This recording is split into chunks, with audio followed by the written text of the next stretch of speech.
মুসলিম জাহানের দ্বিতীয় খলিফা হযরত ওমর রাদিয়াল্লাহু তাআলা আনহু হেঁটে চলেছেন লাঠিতে ভর করে, সাথে তার একমাত্র অনুচর আসলাম। বয়সের ভারে নুজু হয়ে পড়েছেন এককালের সুঠাম শক্তিশালী ওমর। কে বলবে যৌবনে এই মানুষটি নিয়মিত কুস্তি লড়াই করতেন আর বাঘা বাঘা সব পালোয়ানকে নিমেষে হারিয়ে দিতেন।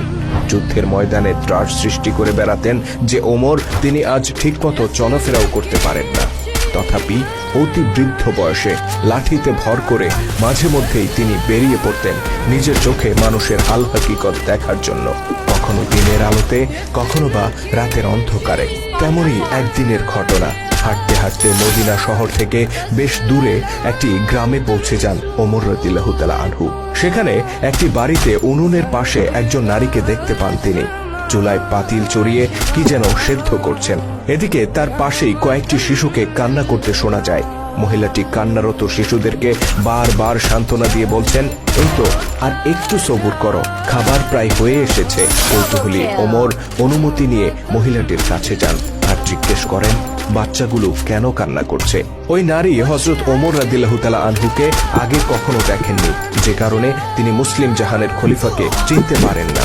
আগন্তুকের কৌতূহল দেখে তিনি বেশ বিরক্ত হন এবং বলেন, শিশুগুলো ক্ষুধায় কান্না করছে। ওমর রাদিয়াল্লাহু তাআলা আনহু জানতে চান উনুনে তিনি কি চড়িয়েছেন, খাবার প্রস্তুত হতে আর কত দেরি। মহিলাটি আরো বেশি বিরক্ত হয়ে বলেন, পাতিলে কিছুই নেই, শুধু পানি চড়িয়ে রেখেছি। বাচ্চাগুলোকে সান্ত্বনা দেওয়ার জন্য খাবার তৈরির ভান করছি। কাঁদতে কাঁদতে তারা একটু পরে এমনিতেই ঘুমিয়ে পড়বে। অতঃপর অতি দুঃখের সাথে নারীটি জানান তার ঘরে কোনো খাবার নেই। তিনি নিজের এই দুরবস্থার কারণে খলিফা ওমরকে দায়ী করেন আর বলেন, নিশ্চয়ই এর জন্য আল্লাহর দরবারে ওমরকে জবাব দিতে হবে। তিনি জানতেন না তার সামনেই দাঁড়িয়ে আছেন খলিফা ওমর রাদিয়াল্লাহু তাআলা আনহু। ওমর রাদিয়াল্লাহু তাআলা আনহু বিস্মিত কণ্ঠে বলেন, খলিফাকে কেন এর জন্য দায়ী করছেন? তিনি হয়তো আপনার এই দুরবস্থার কথা জানেনই না। মহিলাটি পাল্টা প্রশ্ন করে বলেন, খলিফা হিসেবে প্রত্যেক নাগরিকের খোঁজখবর নেয়া কি তার দায়িত্ব নয়? তিনি কেন আমাদের ব্যাপারে গাফেল থাকবেন? এর জন্য অবশ্যই তাকে জবাব দিতে হবে। মহিলাটির এই অনুযোগ খলিফা ওমরের হৃদয়কে চূর্ণ করে দেয়। তিনি বলেন, আপনি অপেক্ষা করুন, আমি শীঘ্রই বাচ্চাগুলোর খাবারের ব্যবস্থা করছি। অতঃপর তিনি রাষ্ট্রীয় গুদামঘরের উদ্দেশ্যে রওনা হয়ে যান।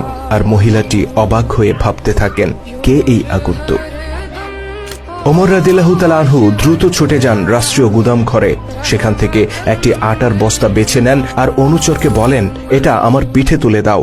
অনুচর আসলাম বললেন, আমিরুল মুমিনিন, আপনি তো হাঁটতেই পারেন না ঠিক মতো, আপনি কি করে এই বোঝা এত দূর নিয়ে যাবেন? বরং আমি এটা সেখানে পৌঁছে দেই।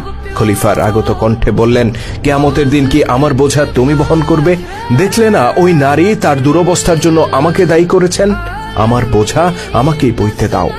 অতঃপর অর্ধজাহানের বাদশাহ হেঁটে চললেন লাঠিতে ভর করে, কাঁধে তার আটার বস্তা। পিছু পিছু হেঁটে চলল বিভ্রান্ত অনুচর। এভাবে দীর্ঘ পথ হেঁটে প্রকৃতিতে যখন অন্ধকার নেমে এলো, তখন তারা পৌঁছলেন সেই বাড়িতে। তিনি নিজ হাতে আটা বের করলেন আর উনুনে জাল দিয়ে খাবার প্রস্তুত করে দিলেন।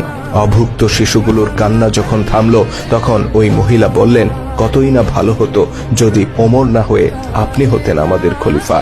অনুতপ্ত ওমর রাদিয়াল্লাহু তাআলা আনহু বললেন, খলিফার সাথে আমার পরিচয় আছে, আগামীকাল আপনি তার কাছে আসুন। ইনশাল্লাহ আমি নিজে উপস্থিত থেকে আপনার পরিবারের জন্য খাবারের ব্যবস্থা করে দেব। অতঃপর ওই নারীর কাছ থেকে বিদায় নিলেন মুসলিম জাহানের খলিফা। ততক্ষণে তার হৃদয়ের ভার কিছুটা কমেছে। শুধু দর্শক, আমরা জানি না ইসলামের মহান খলিফারা ছাড়া পৃথিবীর ইতিহাসে আর কোনো শাসক ছিলেন কিনা যারা এতটা প্রজাবৎসল ছিলেন। আমরা জানি না পৃথিবীতে ইসলাম ব্যতীত আর কোনো আদর্শ আছে কিনা যা অর্ধ পৃথিবীর বাদশার পিঠে আটার বস্তা তুলে দিয়েছিল। তবে আমরা এটুকু নিশ্চিত করে বলতে পারি, ইসলামের প্রকৃত আদর্শ আর সঠিক নেতৃত্ব যতদিন ছিল, ততদিন মুসলিম বিশ্বে প্রতিষ্ঠিত ছিল সাম্য আর মানবতা। অথচ আজ 1400 বছর পর আমাদের সমাজে সেই মহান জীবন ব্যবস্থাকে দেখা হয় অবজ্ঞার দৃষ্টিতে। আমরা নামাজ পড়ি আল্লাহর আইনে আর রাষ্ট্র চালাই ব্রিটিশদের আইনে। আমাদের আলেমরা ব্যস্ত ব্যক্তিগত জীবনের মাসলা মাসাইল নিয়ে আর রাষ্ট্রের নেতারা ব্যস্ত পশ্চিমা জীবন দর্শনের গুণকীর্তন নিয়ে। অথচ আমরা কথায় কথায় বলি